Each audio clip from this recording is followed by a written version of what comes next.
Olá, minha gente, tudo bem? Estão com saudades das nossas aulas? Bom, em razão da questão da suspensão das nossas aulas por conta do Covid-19, né? Nós estaremos hoje iniciando nossas aulas à distância, né? A partir desses vídeos que eu vou disponibilizar para vocês no Classroom todo dia que a gente precisar não estar na universidade, não é por conta do Covid-19, tá?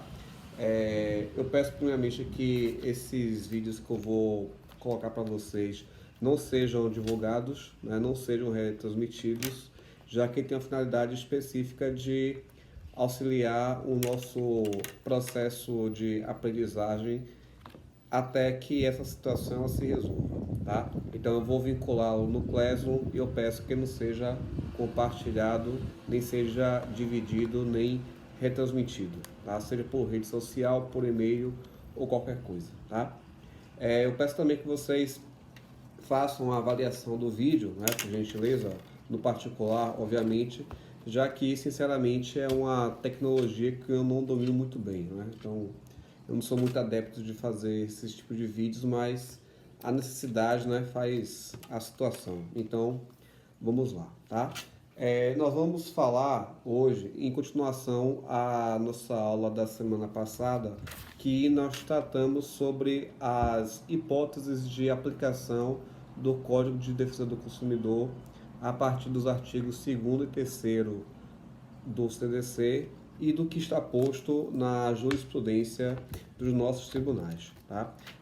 Nós falamos na aula passada sobre os casos de planos de saúde e hoje eu vou começar com a questão acerca do entendimento do STF para a aplicação do CDC, Código de Defesa do Consumidor, nas hipóteses de desvio ou perda de bagagem em viagens internacionais. Tá? A partir de 2017, tivemos um entendimento no STF de que não se aplica o Código de Defesa do Consumidor em hipótese de viagens de avião, né, viagens internacionais, aéreas internacionais, onde ocorre o extravio ou a perda ou até mesmo o caso de avaria de bagagem, né? Mas por que a gente teve isso, né? Por que não se aplica o Código de Defesa do Consumidor? Porque de acordo com o entendimento da maioria do STF na votação, né, aplicar-se-á, no caso, as convenções de Varsóvia, que é uma convenção internacional que é do ano de 1929, e a Convenção de Montreal, que é uma norma também, uma convenção internacional decorrente do ano de 1999, mas que foi reconhecida pelo Estado brasileiro mediante decreto em 2006, pelo decreto 5010 de 2006. Tá?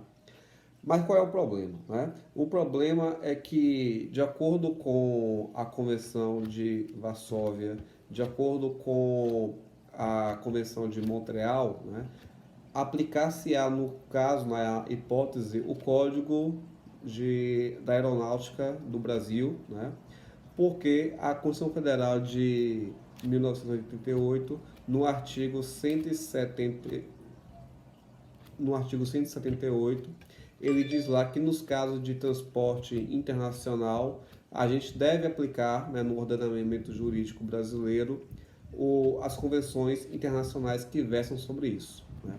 Então está lá no artigo 178 da Constituição Federal de 1988. Tá? A questão que nós temos é o seguinte, né?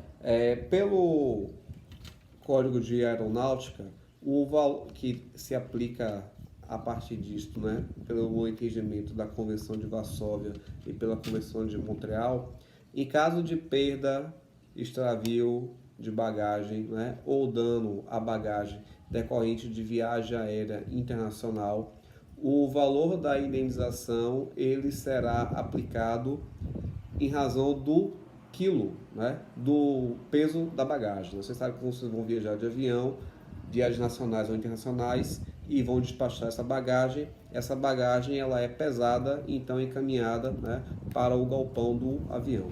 Nos casos de bagagem de mão, né, essa bagagem no máximo também 10 kg. Então é possível também você quantificar o peso dessa bagagem, tá?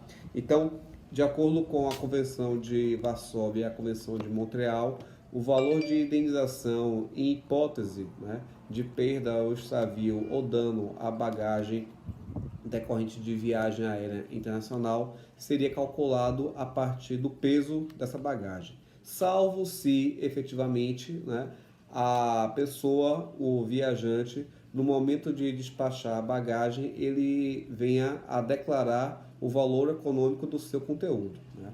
Mas a gente sabe que muitas poucas pessoas não fazem isso, até mesmo por uma questão de privacidade, né? Não quer dizer o que tem dentro da bagagem, se é de valor, etc. Enfim.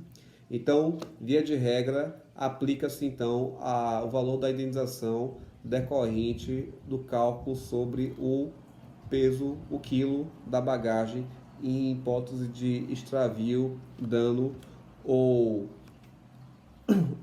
no caso de extravio, dano ou perda dessa bagagem, tá? A questão que nós temos aqui é o que? Nesse julgamento, que é o recurso especial 636331 de 2017, nós tivemos o voto vista dos ministros Celso de Mello e Marco Aurélio, onde, segundo o entendimento deles, haveria de se aplicar o Código de Defesa do Consumidor, né? Isso dá basicamente por três motivos, certo? O primeiro deles é que o direito do consumidor se configura enquanto um direito fundamental, né? Conforme o artigo 5º, inciso 32 da nossa Constituição Federal. Segundo, que nos termos que nós temos também a partir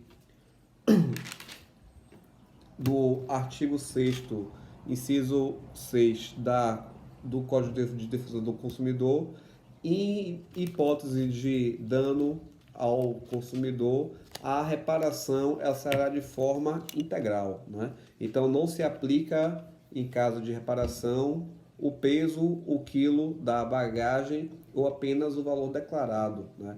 Na hipótese que você tem, como eu já falei, que está prevista no Código de Varsóvia e no Código de Montreal, né?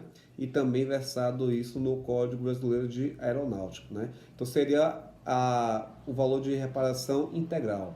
Quando a gente fala de reparação integral, nos termos do artigo 6º, inciso 6 do Código de Defesa do Consumidor, isso se aplica os danos materiais, os danos morais e eventuais danos difusos e danos coletivos, né? Então, isso se configura, portanto,